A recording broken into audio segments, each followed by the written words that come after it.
Welcome to LCSportsNet.com's Beyond the Scoreboard podcast, presented by Penn Ohio Bottled Water. Let Penn Ohio Bottled Water do the heavy lifting and bring refreshing water to your door. Stay refreshed and enjoy hot or cold water at a click of a button, and enjoy a cup of coffee with our bottom loader water cooler. Hi again, everyone. I'm Tim Continenza, along with Eric Thomas, and Matt Flaherty is our producer here today as we get ready for today's podcast, Eric. And we are at the halfway point of the regular season. I like to call it the fastest 10 weeks of the year, and we're already halfway through as we head into officially week 5, round number 6 of high school football here in the Whipple. And last week we had a lot of interesting results and some interesting play between some of the schools that we cover and around the area. Elwood City continues on a roll with a big 43-3 win over Freedom. Laurel winning their first game, 23-12. Shenango falling to Southside Beaver, 34-20. Mohawk with a shutout over Beaver Falls, and Union falling to Western Beaver, 33-6. Wilmington with a shutout of Kennedy Catholic, 58-0. Newcastle with the impressive win at home, coming from behind, winning that one by 10, 42-32. And that was all the action for around the county last week, but a lot of good action. Yeah, it flies by real fast. It's hard to believe that we're already halfway through this thing, and then in 4 weeks we're going to be talking about playoff matchups. I thought the most impressive performance last week was twofold. Number one, Newcastle, obviously. We watched actually the end of that game when we were doing the Union game last week, and just how they were able to twice in that game come back from double-digit deficits, first half and then in the fourth quarter. And you know what I really liked about that game, and I know some people take this a little bit differently, but when the play of the game to me was the kickoff after they took the lead with a touchdown. They pin knock back.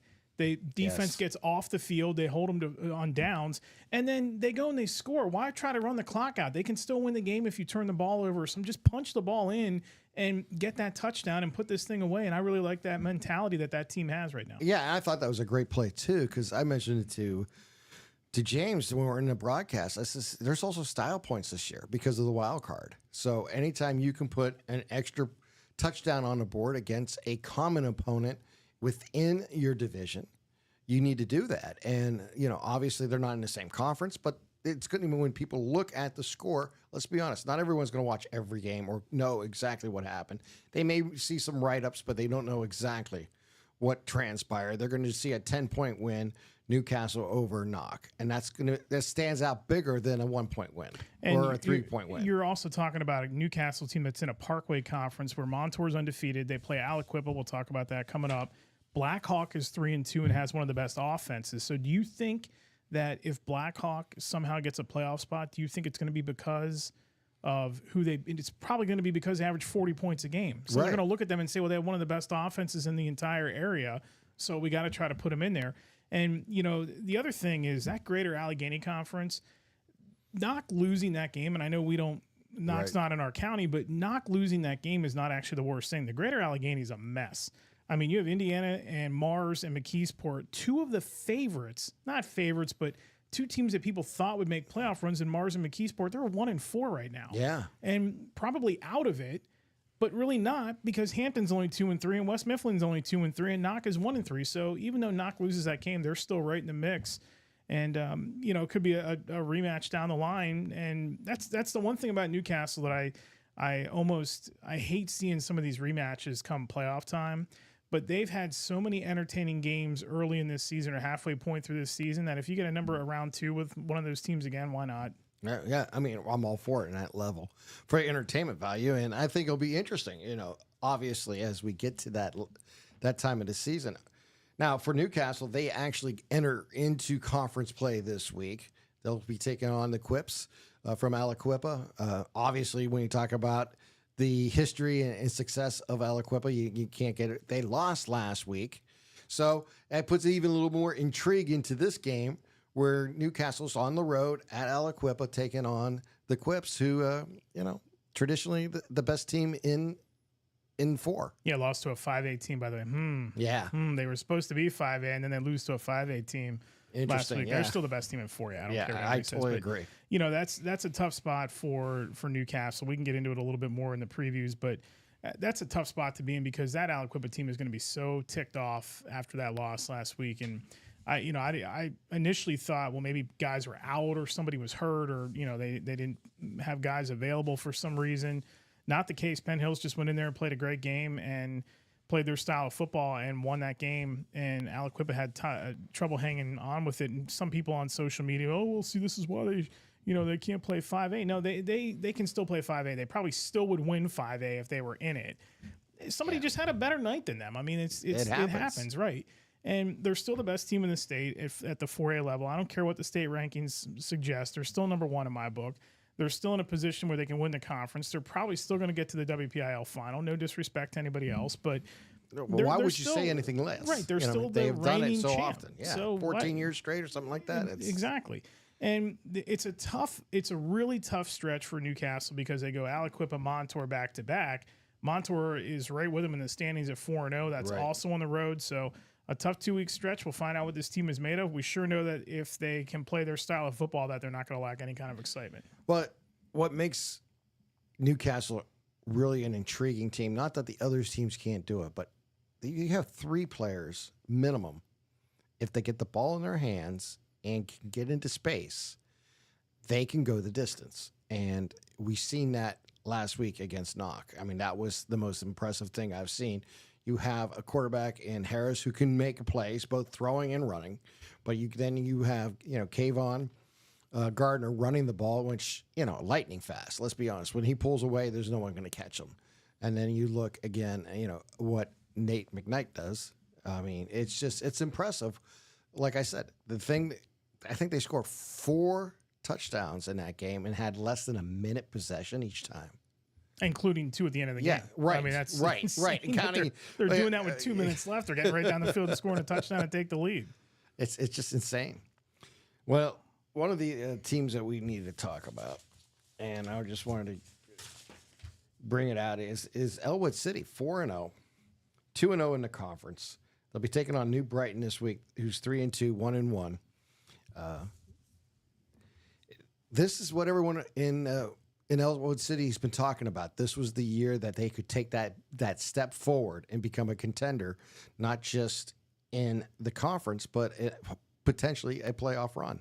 What have we been saying that they needed for the longest time was a passing game to complement their running game? Well, what happened last week? Elijah Palmer-McCain, he had 2 touchdowns, but only quote unquote 74 yards rushing. And Chris Smiley was great last week, 12 of 16 for 189 yards. He's 23 of 37 the last 2 weeks, 4-1 touchdowns to INTs, and thrown for almost 400 yards in those 2 games. And then plus he has a guy in Gavin Partridge who steps up last week with 98 yards receiving and a touchdown. So if he can do this the rest of the way, then they absolutely are winning that conference, and they are absolutely a live dog, so to speak, for a WPIL title. I mean, can they get their 2A is wide open. I mean, we'll talk about 2A standings here in a minute, but I mean, it's so wide open right now that I wouldn't put it past them to make a run to the WPIL title game. And on top of that, their defense last week, 11 tackles for loss. Caden Daccio, Declan O'Brien, and Luciano Gagrick had 7 of those, and they also combined, I think, for 2.5 sacks in that game last week. So their defense is playing really well. It's a game they should have won, but it's how they won the game, and that's throwing the football, where that's the dominant offensive side or offensive set, throwing the football. And the heater that Smiley's on right now, that's exactly what this team has needed. They've needed a receiver to step up. They've needed their quarterback to step up. And, man, if they're getting that now, look out. Plus, I saw this the other day in digging up some things for tonight's show and also for the weekend. So they've played 16 quarters of football. They have one game where they did not finish, I think, right? So 16 quarters of football. 6 of those quarters, they've scored double digits. That's pretty good. That's impressive, yes. And it's at various points in the game. So it might be a first quarter, could be a fourth quarter, could be all in the first half. but 6 of those quarters, you're a tenth of your, almost half of your quarters. Yeah. You're talking 40-some% of the quarters you played, you've scored double digits. That's going to make them tough to beat. Yeah, I mean, just looking at their average coming into this week, they're averaging 31.5 points per game. Their defense only giving up 16.5 points per game. In conference, they scored 84 points. I mean, that tells you that they're able to take advantage of field position and opportunities. And when you have playmakers, you have to come through, and they have. And it's been pretty impressive to start the season what they have done. And then, obviously when you have a runner in Elijah Palmer McCain, you got to feed him. You got to find ways to get him in. You got to find ways to get him involved. We can see him part of the passing game, but more importantly, he's the rock. And like you said, I'll give Smiley an opportunity to give him the 1-2 punch that he needs to continue on. But I want to call him the surprise, but I think this is what everyone was hoping you would see out of the Wolverines this year. It's still because you haven't done it in how long? I mean, They're 4-0 for the first time since 1997, I think it is. Mm-hmm. So you're talking all that time, almost, 20 years? Right. Almost 30 years since you've gone 4-0, as a matter of fact. There's no history there. So when there isn't that pedigree and that program history and like all this tradition and things like that, people are still going to have a little bit of doubt about it. But I'm telling you right now, they get home playoff games, and it looks like that they're probably going to be on the inside track for one. That crowd and that community is going to be insane. Oh. They're probably going to be camping out to get into that stadium on a Friday night. I was just going to say. And I would want no part of going there for a playoff game. Because there's no parking to begin with. Yeah, exactly. If they're undefeated, I want absolutely no part of going anywhere near that community when that football team is hot. I totally understand what you're saying. It's going to be fun. They're the type of community I always say they'll follow them anywhere.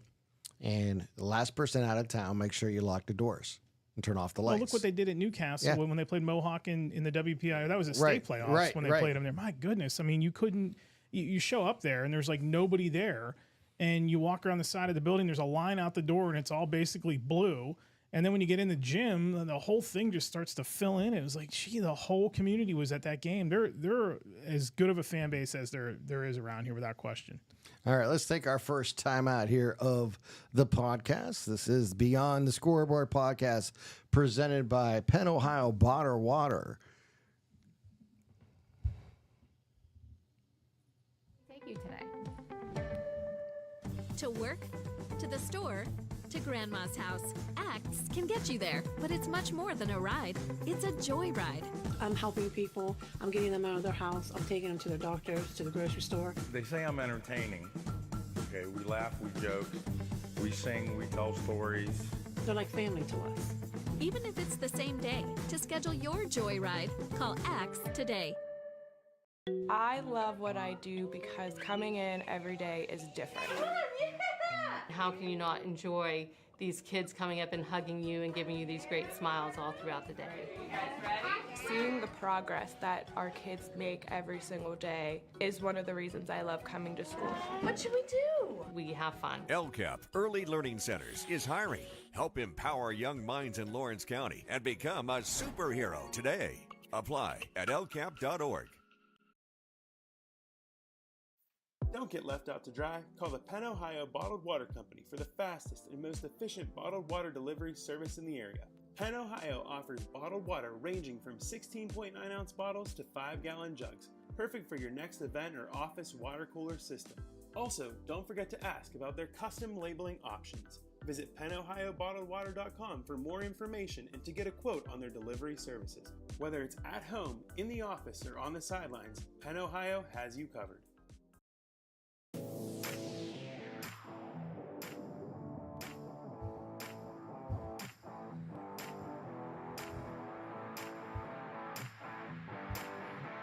And welcome back here to the LCAP podcast presented by the Beyond the Scoreboard podcast presented by Penn Ohio Bottled Water. Tim Continenza and Eric Thomas bringing you today's podcast here on the lcsportsnet.com. And Eric, there's so much to talk about going on in the area. If we can continue this, or we can get into something else and come back to the other schools in the county. Well, one of the things I was going to say about last week, I thought the other impressive thing was Laurel for going for 177 yards in the ground. Finally found a ground game. You said it last week on the show that might be the game that they would find their running game, and they certainly did. That Rochester team, they're going to continue to play tough, but they just can't get healthy. They don't have the pieces there right now. They're not good. They're going to have a long hole to climb out of if they're going to make a run anywhere near a playoff berth. But Tyler Fuchs also 18 tackles. He blocked a punt last week. He's just a freshman. There better be programs starting to look at this kid right now because he's a monster, and we've seen him have some impressive performances. He was, I think, one of the 2 or 3 best players on the field when they played Elwood in week 1, and he just continues to play really well, and it was nice to see it not all fall on the shoulders of Lucas Santini and his right arm, and they were able to get a running game going, and hopefully for Laurel they keep that momentum going. Yeah, I mean, you look at what Laurel has done for the season now, you can see Jackson Saunders made a big difference. Being able to run the ball. He has 67 carries now for 206 yards. Santini, as a rusher, has added 100 yards, averaging over 5 yards per carry. I mean, that's what they need. That is, in my mind, Spartans football. And when you look at it, you add what Santini can bring, as you mentioned, on what his right arm can do, and bring that element to the fact. They're 1-0 in the conference. This is a perfect situation here. Maybe you did have a tough first 3 weeks of the season, but now you have a chance to really kind of turn it on and do something within the conference. And as you look at Laurel, as I said, they're averaging only 17 points per game, but last week's the start for something new. They scored 23 last week. Let's see what they can do this week. And then Mohawk loses to Beaver Falls, beats Beaver Falls 23-0. And you want to talk about running games. How about what Mohawk has done? And we'll see them on Friday night. We'll talk about that in our previews. But 3 games this season, they've averaged at least 4 yards per rush. Sam List goes for 100 yards on Friday against Beaver Falls. This is not the Beaver Falls team from a season ago. They have completely rebuilt this thing, even the coaching staff. They don't have the experience. They are not going back to the WPIL title game for the third or fourth straight year, I guess it would be. Bobby Fadden, not great in that game, but they ran the ball, and I think that's a huge thing. And plus, their defense is starting to play better. Mohawk is in an interesting position because if you look at the Midwestern Conference in the WPIL, Elwood City is, by the way, now state ranked too. They are in the top 10 in 2A according to PennLive.com. Finally, they were a team to watch for a couple weeks, and then Eric Epler finally puts them. Shout out to Ep, my buddy, but he finally puts them in the top 10. So Mohawk's already gotten by. They already played them. They already played Neshannock, who's not 2A, but they've gotten some of their tough games out of the way. They have Union left on Friday night, New Brighton after that, who's ahead of them in the standings, Western Beaver, who is ahead of them in the standings, and Riverside, who is ahead of them in the standings. You want to talk about controlling your own destiny? You're playing good defense and you're running the football. You're taking pressure off your first-year starting quarterback, and you have all these teams ahead of you that you have to beat yet to make a playoff run. This is why, and I'm not specifying anything when I say this, so hopefully people that listen to this don't take this the wrong way. This is why your non-conference games matter. Yes. Because you get momentum, you play your games, you come out of there 2-2. Those games are going to matter when people are looking at possible wild cards. Mm-hmm. And if they have meaningful wins somewhere along the way, especially if they pile them up in conference, yeah, they're going to get a bid. But those 2 games that Mohawk won, vitally important to what they do the rest of the way now. It does. It shows you what they can do and why they earn an opportunity. And that's what non-conference games do. I mean, they show you that the competition is not bigger than what they're playing within the conference. And that's, to me, what you want to do. You want to challenge your team, no matter what team it is, what school it is. You want to challenge them to see what they can do. And if you lose a tough game on the road, people will take that in consideration. Yeah, you lost. However, it was on the road. It was within one score, whatever the case may be. Most people who analyze a football team will recognize that and give them credit for, being on the road and taking a game, or even if at home against a tough team, let's say playing up in a division, you're gonna get some credit for that. I think the only way that they can avoid the hatred of these non-conference games is if they shrink the amount of conferences. Yeah. And geographically, I can understand why some teams want to play. Union's a good example. They obviously are in a better situation now as far as travel goes and things like that. I mean, we're closer to Ohio than we are some of the WPIL teams that they would play if they weren't in the Midwestern. But True. Literally, it's right up the road. But the only way you're going to be able to avoid this is if you shrink the amount of conferences. And the reason why that's not going to happen and make the conferences more competitive and make the race more competitive and make it a little bit harder to figure out and actually make these people that are going to pick these wild cards do their homework and watch games and go to them and things like that. The reason they won't do it is because it makes too much sense. It's simple as that. I can't argue that. I wish I could. I can't. And the final game from over the weekend or last weekend was Shenango falling to Southside Beaver, 34-20. Hey, Shenango's back on the football field, and they're taking strides forward. I mean, they have some quality players. You got Sam Patton, who has run the ball well for them. He has 250 yards on the season. You have Farella, who has 135. Del Selva with 116. So you get some options there. I mean, you're going to see, I think, an offense that continues to grow. They got a big win 2 weeks ago. Now we'll see what happens, as they continue forward with this season. They also got another good performance from Sam Patton. They led this game at halftime, which was turning a ton of heads, especially at Union. I know Lee and I, when we were doing the Union game, we're kind of looking at each other, scratching our heads, but they're showing some toughness, and that's a good thing to see. I mean, they're going to be a fun team the rest of the way, regardless of what their record ends up. Southside just too good. They play that ball control. They run the wing tee. They impose their will. They're going to do that to a lot of teams this season. And maybe from their standpoint, they probably get back to a WPIL final. They'd be a favorite to do it anyway. Shenango's got Neshannock. We'll talk about it in our previews. That's another game we have on our network this weekend. And it's a tough time to get Neshannock because they had a really good game last week from Anthony Eakin, who had 195 yards rushing, and they ran for 234. So signs are pointing that Neshannock's offensive line is now rounding into form. Their running game's getting into form. Obviously, it's going to make Gino Mazzocco more comfortable. He's not going to have to maybe scramble as much if they're protecting better and they can run the football like that. They got Dom Cubelos back in rhythm with 6 catches last week. That's going to be a tough game for Shenango on Friday night. But I really like the fact that this team has gotten back on the field. They got to win. They're playing good football. They're playing tough. They're playing for each other. They're playing for their coach, their community, all that. And they hung in there with one of the best teams in 2A. That's really all you can say about it. And they showed a lot, I think, last week, even though they lost. All right, we're going to take one more break here. When we come back, we'll go around the county, getting updates from the different schools from their media departments. You're watching lcsportsnet.com. This is the podcast, Beyond the Scoreboard, presented by Penn Ohio Bottled Water.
All right, we had a little technical difficulties there, but we'll get that straightened out here in a little bit.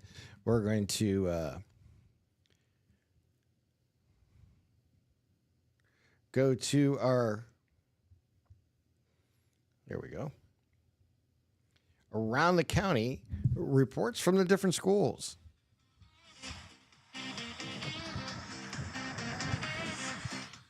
Welcome back to this week's recap of Warrior Sports. We will get into it by congratulating Bobby Fadden and Sarah Hampson on qualifying for the Whitfield Golf Championship. Into soccer, the boys' team struggles continued, now dropping their last 4 games, and the girls' soccer team lost their last 2 games, but look to bounce back tomorrow against Central Valley. Into volleyball now, the Lady Warriors beat Riverside last Thursday in 5 sets, but fell short to the Lancers last night. They will battle Rochester tomorrow. The Warriors cross-country team is on their way to wrapping up the section title. Leading the way by no surprise is Jackson Shadle. Also a guy who gets overlooked by Shadle's dominance is Scotty McConnell. Onto the gridiron, the boys sit at 500 now with a shutout win on Friday against Beaver Falls. The Scotties come to town this Friday with kickoff at 7. Well, that's all from Warrior Country. This is Manny Retort reporting for LC SportsNet for this week's Around the County. Welcome back to the Scotties Weekly Recap. Here with you today is Kenzie Siddell and Ellie Smith. In the cross-country meet yesterday, Union competed against Shenango and Beaver Falls. Gage Kruger finished with a time of 28:01. The golf team has a tri-county meet on October 1st. Jalen Peace, Landon Eckert, Evan DiNardo, and Pemberton Drysick are competing. The Union volleyball team took on Beaver County Christian yesterday. Even though the Scotties fought hard, both JV and varsity lost. They play again tomorrow at Eden Christian. The football team also plays against Mohawk on Friday. Thank you for listening in again this week. This is Kenzie and Ellie with LC SportsNet. Hello, this is Lucas Walzer coming to you from Neshannock High School to discuss the weekly sports recap. On Monday, the girls' tennis team suffered a defeat against Elwood City. They will look to rebound in their next section game on next week. On Wednesday, Maddie Arrow competed in the Whippeal singles where she made it to round 16. Playoff hopes are still possible for the girls' tennis team. The girls' volleyball team continued their dominance in the section play with their victory over Riverside in the 5th set. They are now 5-1 in section play and currently sitting at the number 1 seed in the section. The boys soccer team continues to compete at a high level this year, rooting Sewickley Academy 8-3. The 8 goals were scored by 4 different Lancers: Zayden Herb, Nick Bender, Jordan Cozen, and Diego Boris. Their overall record stands at 8 wins and 3 losses. Last week, the boys' golf team had their Whippeal qualifiers at Tanglewood on Monday. The boys had 2 qualifiers, Rocco Biote and Aspen Tanner, who will be moving on into the first round of the Whippeals. The girls had their Whippeal qualifiers at Fox Run on Tuesday. The girls had 1 qualifier, Maddie DeSanti. The Lancers finished their regular season matches on Wednesday with a victory over Riverside, finishing with an 8-4 record. On Saturday, the cross-country team competed at the Foundation in Hershey, PA. The team finished 10th out of 24 schools competing. Individually, Brendan Burns finished 4th overall, and Nick Bender finished 44th overall. The cross-country team also competed in a match against Beaver County Christian Academy, New Brighton, and Union. The Lancers were able to finish in first. That's all from Lancer Country for now. For Around the County, this is Lucas Walzer for Neshannock's Weekly Sports Recap, reporting for LC SportsNet. The varsity football team won its first game of the season against Rochester, 23-12, last Friday. Tony Gaiwitz had a nice field goal to end the half. Lucas Santini rushed in for 2 touchdowns, and Tyler Shear caught one to seal the deal. They are looking to carry the momentum out on homecoming night against Northgate at 7 p.m. The varsity volleyball team won against Riverside in 4 matches on Tuesday. Their next game is against Mohawk at home. The varsity golf team beat Union 206-254 at Sullivan Heights. Eli Bintram shot a 34, Seth Gilmore added a 40, both Nolan and Dylan Dugan shot a 43, and Tyler Allison was able to shoot a 46 as well. Also, big congrats to Eli Bintram for making it to the Whippeal Final 2A Golf Individual next Monday. The varsity cross-country team competed against Neshannock in a dual meet on Tuesday. Now back to the guys in the studio.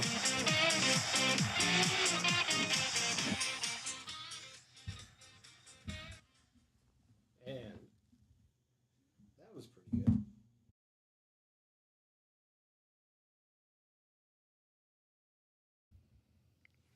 That is the message from around the court or around the county there. It was great to hear from all the students bring the highlights from their schools and the different sports, including the the volleyball and other activities going on there. Always good to hear from the young students. Yeah, good to get them involved. And, it's they're there every day. They see these players every day. A lot of them go to the game, so it's good to see that they're contributing to the show here this season. All right, I know you have some power rankings. Yeah, look, the top two isn't going to change here. James and I talked about these off. James Dotson and I talked about these off the air yesterday. We'll start 8 through 1. We'll go with all the county teams. Union falls to 8. They're still searching for a first win. It's going to be tough to pick that up at Mohawk on Friday night. Laurel, good first win for them. Number 7. They got to replicate it, though. Hopefully, if they keep the momentum going, they keep their running game going, they might be able to do that. Shenango's still at 6, had the big win. They did have Southside on the ropes. That's a pretty impressive feat for a team that, we didn't know what was going to be of them emotionally a couple weeks ago. So for them to do what they did with Southside last week is a good sign for them. Mohawk still at 5. We really don't know a whole lot about that team. We're going to find out a lot here over the next month because of who they have left to play. It starts on Friday with Union. And then after that, we mentioned their games with New Brighton, Western Beaver, Freedom, and Riverside. So I think we learn a little bit more later in the season, and that could be a team that might be playing some of its best football if they can get through all that undefeated or, maybe with only one loss. Wilmington at 4, big test against Farrell. Farrell's not what they've been. They're 1-4, but they still run the ball really well. So that'll be a good test for them. They were idle last week. They don't move. Newcastle, the Cardiac Pack, big test against Aliquippa. We know that. They check in at number 3.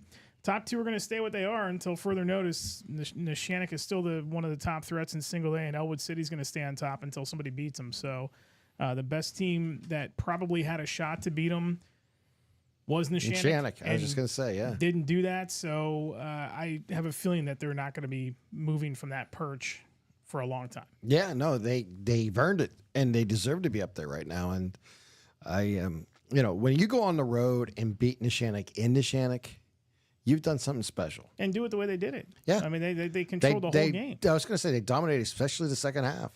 They really controlled the time of possession and the field position, and they took advantage of when they needed big plays, meaning on 4th down, and that they were able to do it against a very good Neshannock team in Neshannock. And that, to me, that was, they've earned that top spot. There's no question about that. And don't get it twisted either. I mean, that rain delay in that game did help Elwood City. Sure. Because Neshannock had a lot of momentum when they went to that delay. You still have to play the game. And right. they still came up with a big play in the second half that decided the game. So they're not moving off that top spot until further notice. And then when you look at, we had a couple good plays of the week from the Newcastle game. So let's play those for you. This is Kayvon Gardner, I believe. 5:12 remaining here in the third quarter. So Harris at quarterback, Gardner at running back, Nate McKnight, Damian Harrison, and Chase Lemon as your wideouts. Hand off to Gardner. Gardner has room. Gardner to his left, to the 30, to the 40. It's a race. He's down to the 40. This is over. Kayvon Gardner, touchdown! As soon as he got past the linebacker, I looked down at my sheet and wrote down 80-yard touchdown. Yeah. It was just no doubt about it. The speed of KG. Lightning. So it is a one-touchdown lead, 26-20, with the points still to be attempted here. Good feature on him in the Newcastle News today, too. He was your athlete of the week. Good to see him. He's getting some pub after the game that he had. That's still, I still think the play of the game was the kickoff to pin knockback. I understand. Yeah, and that's just it was a huge part of the game because, like as you mentioned, it sealed the game. It really did. And then what they had inside the 5, and in the process, Newcastle defense just came storming. They were not going to allow not to move the ball, and then they turned over the ball inside the 5, and they took advantage of it and scored on the first play, and really put the game out of reach at that point. And it was an impressive win for Newcastle. And like I said, what makes Newcastle such a unique team is that anytime any of these playmakers have the ball in their hands, if they can get into space, it becomes a race. And next week against Aliquippa, you're facing the same type of team. However, anytime you can get players in space, and Coach Mazzocco has been very good at finding ways of achieving that this season. They just have to not be intimidated by the surroundings on Friday. And that's, it's a one-sided bleacher stadium. It's literally the pit, but it's revamped. You can't get intimidated going there, and just go play your game. This is, again, a tough time for them to get Aliquippa coming off a loss. I'm sure they're going to be hungry to right that ship and still show that remember, they lost the game too because of weather. So the way the standings look right now, Newcastle at 4-0, Aliquippa's 2-1. So they're missing a game somewhere. They're going to want to knock these teams off, and Aliquippa still has to play Montour, Newcastle, and I think they have to play Ambridge yet too. So they have the top 3 teams in that division ahead of them that they still have to go through yet. So it's all still in front of them. But here's a good stat for you though. In 4A, the top 3 leading scoring teams in the entire classification, Newcastle's third, and they average 40.2 points a game. Wow. That's incredible. Thomas Jefferson is second, and they average 40.6. Blackhawk is actually the highest scoring team in 4A at 43.6. So Newcastle's doing some damage. They're putting up points right and left, and that they're going to need them on Friday night. They are. They're going to, what really is going to come down to is, can they make that 1 or 2 extra stops, preventing the Quips from either settling for 3 or not getting points because it's a 4th down turnover type scenario. Or if you do create a turnover to turn the ball away. That's going to be huge. If the defense can rise to those occasions, because your offense should be able, I say this because of the numbers that you're talking about, match pretty much what the Quips should be able to do. Now, can your defense rise up and make just that 1 or 2 extra stops in each half? And that will make a huge difference in the game. And when you're on the road, those are the plays, in my opinion, that really determine the outcome of a ball game. The teams that have beaten Aliquippa the last couple of years, you go back to Bishop McDevitt in the state championship game. Division I talent everywhere. Guys going to South Carolina, quarterback going to Kentucky. Rico Scott was putting on a clinic at Alabama in their run up to the season. He's going to get some playing time the rest of the way, I think. But they just had so much talent all over the place. They were able to go man for man with Aliquippa and, basically take them apart. They just had, it was their night. They had a little bit more explosiveness to it. Aliquippa comes right back last year and plays Dallas, who knocks off McDevitt. And Dallas did not have the horses to hang with them for 30 seconds, let alone 48 minutes. So there's the teams that beat this Aliquippa team must have to a man. Minimum. It might be offense, it might be defense. You have to have 11 guys that can go with them on one side or the other. And, mostly you're probably going to need it to be on offense because you're going to expect a shootout. I just think Newcastle they have that kind of ability. They probably feel pretty comfortable if it gets into a track meet. My goodness, what they're doing late in these games and how they're pulling these games out and things. But you have to match them talent for talent, piece for piece, all across the field. There's not many teams that can do that. It takes a special team like a McDevitt to do it. McDevitt would have had a chance to do it last year, except because of transfer issues. They didn't have 2 of their linemen. That cost them against Dallas. Dallas took advantage of it. They had no shot to win that game last year. When they walked on the field, you knew that game was over. And you hate to say that, especially in a state championship.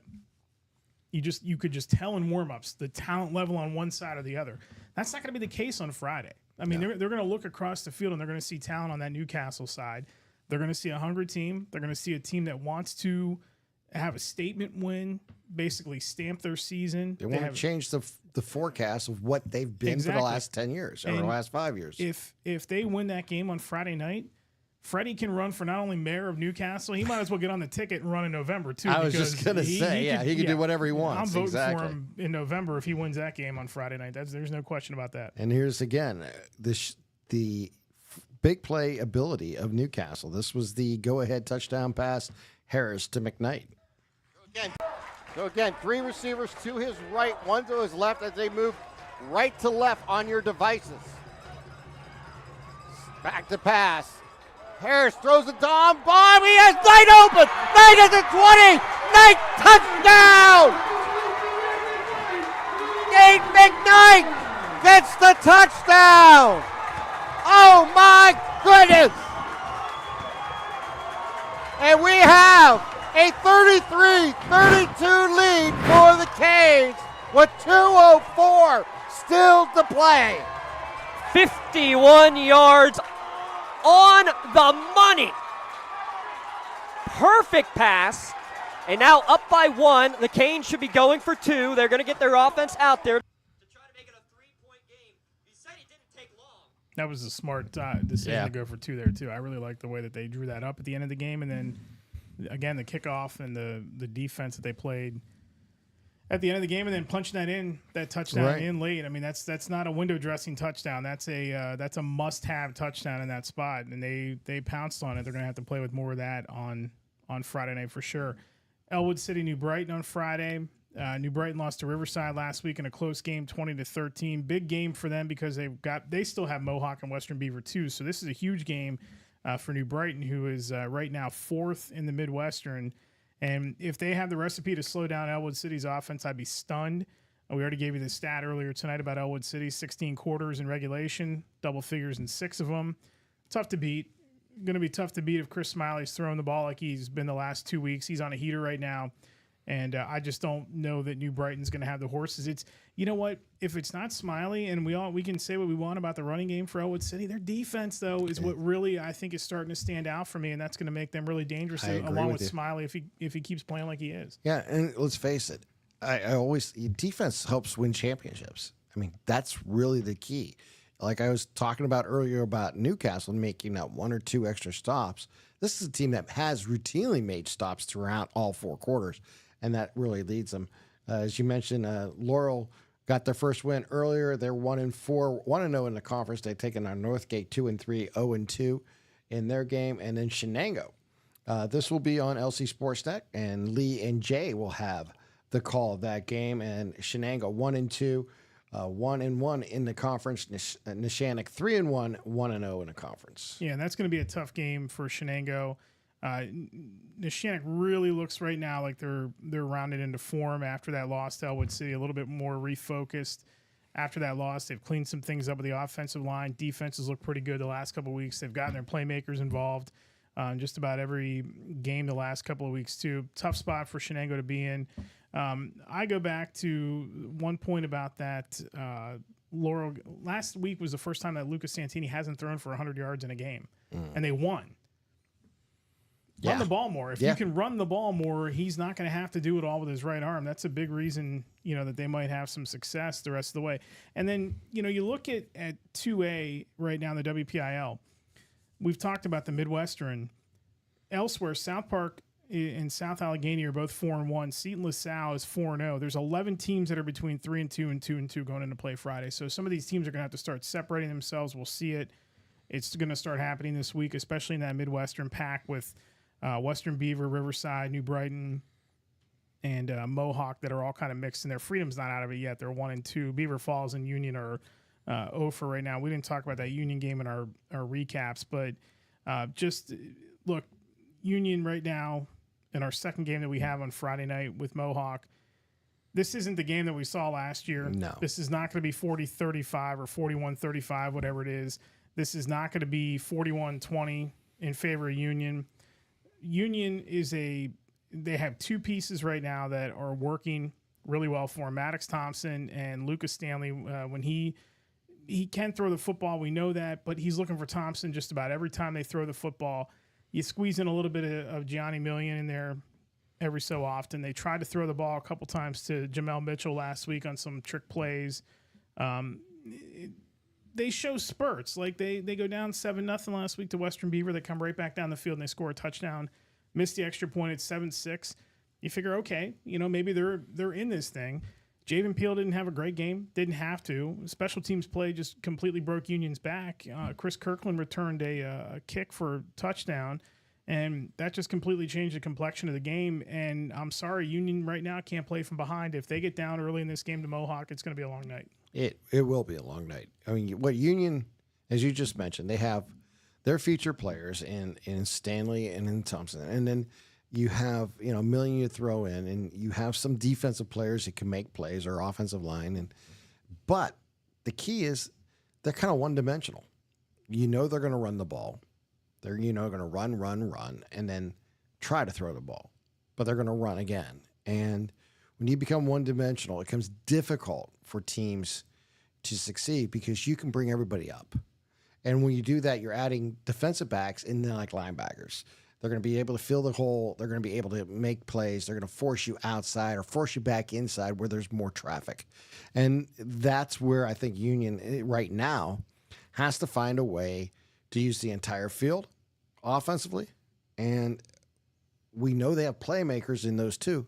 Bottom line, though, if they're doing the same thing 95% of the time, it's difficult to to succeed. Let's be honest. The other thing about them, this is what I don't want to see in this game on Friday night. If you're Mohawk, you have to play your offense. I know that they've been running the ball really well lately, but you got to throw it. You got to throw the football too. You can't really just say, okay, let's play a quick game and try to outmuscle this team. They might be able to do that. I don't know, but if you're Mohawk, I think you really, Fadden has a shaky game last Friday where he's 4 of 11 passing. So I think they're going to want to get him back on track here. They have better might not be the best word, but they have more playmakers than what Union does. Their offense is obviously more diversified. I'm still waiting for somebody to step up and be a big-time receiver on that Union side, aside from Maddox Thompson. But it is going to be Maddox Thompson and the Wildcat. It's going to be him running the football. It's going to be Stanley trying to get him the ball, maybe occasionally try to feed it somewhere else. Maybe occasionally you'll see Mitchell on a wing set and they'll try to throw to him. He looked good on a couple of those plays last week. I just if you have a chance in your Mohawk and it can be 14-0, you make it 14-0 because honestly, your defense, the way that they play, and Union's deficiencies right now in offense, that might be enough. Well, here I think the key is going to be Bobby Fadden, in a sense, on this level. I mean, he's it gets about anywhere between 150, 200 yards passing every game. All right, that's fine. That's good. The problem is he turns over the ball. He'll force the ball in. He's given up 8 turnovers this year. So the question is, can he be turnover free? Or if you're Union, can you force him to make mistakes and take advantage of a short field? Yeah, and I think that's going to be Union's biggest opportunity is if they can get some turnovers defensively and give their offense on a short field and give them some momentum and try to take away from what Mohawk was trying to achieve. I mean, Bobby Fadden is a great athlete, and we've seen him do many different things on many different fields in courts. And he's done a terrific job, at quarterback this year, at being a wide receiver last year.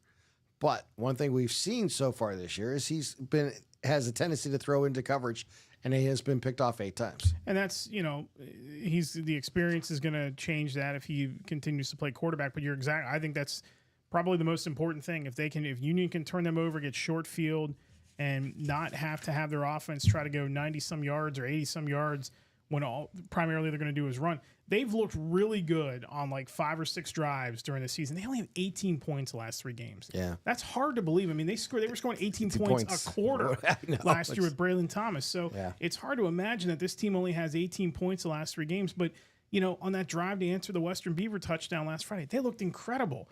They had the drive against Neshannock to start the game. The consistency they for looked Union incredible. has been the hardest part. That's right. Yeah, it really has been. And you hope that they can find it. You hope that some of these young guys in this team are going to continue to buy in and rebuild this program. This is where we find out what kind of coach Kim Nabaldi is. I mean, I think he's a great coach anyway. I know what you're saying. But this is where he gets to kind of carve his niche as a lengthy, legendary Union coach, is how he builds this program up going forward after this year.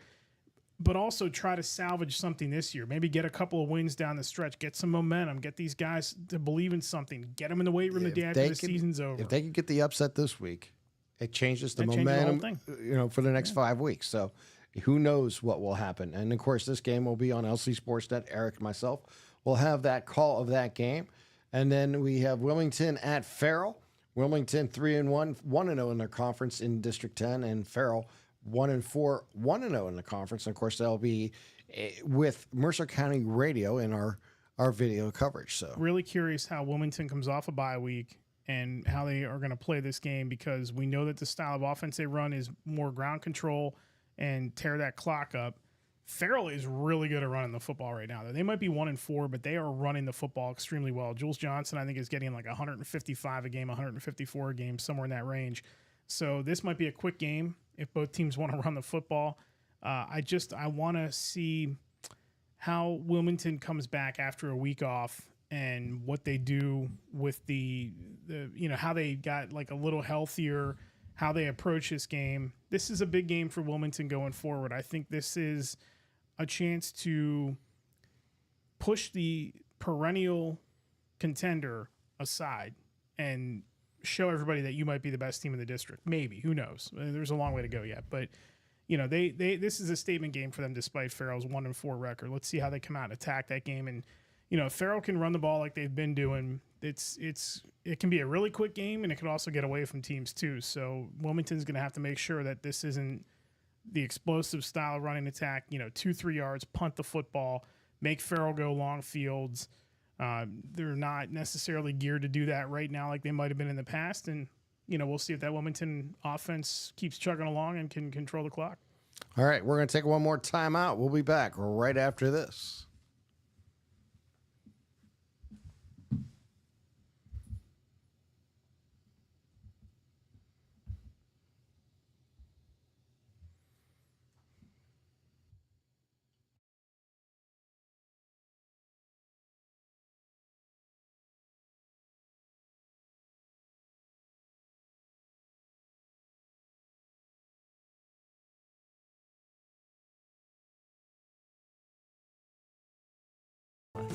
Even if it's the same day, to schedule your joyride, call X today.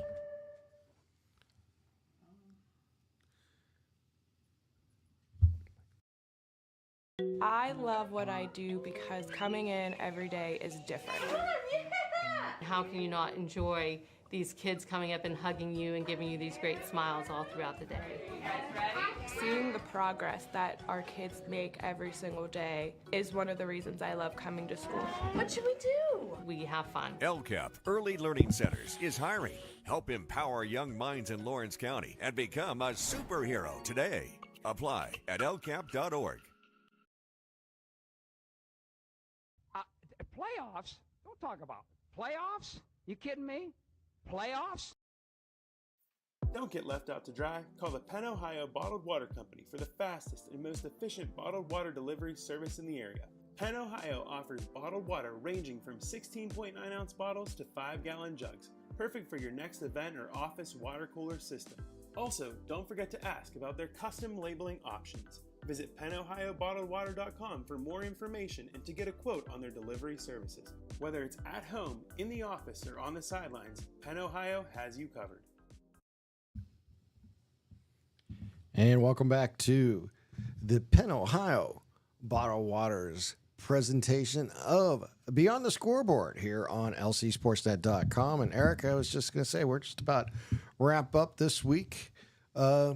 Information, what's going on. You and I will be at the Union game as Union will take on Mohawk. Wilmington at Farrell. That game will be courtesy of Mercer County Radio giving you the audio, and we'll have the video presentation here on LC Sportsnet. And of course, Lee and Jay will be over at Neshannock for Shenango and the Lancers. So that is what's coming up this week here on LC Sportsnet. And of course, if you're watching this now, I just want to remind everybody you can switch over and catch the band performances going on over at Taggart Stadium, as they got the entire county, all the bands on band night here tonight in Lawrence County. Yeah, it should be a good night over there. Real quick, looks like we're going to be in the clear Friday as far as weather goes.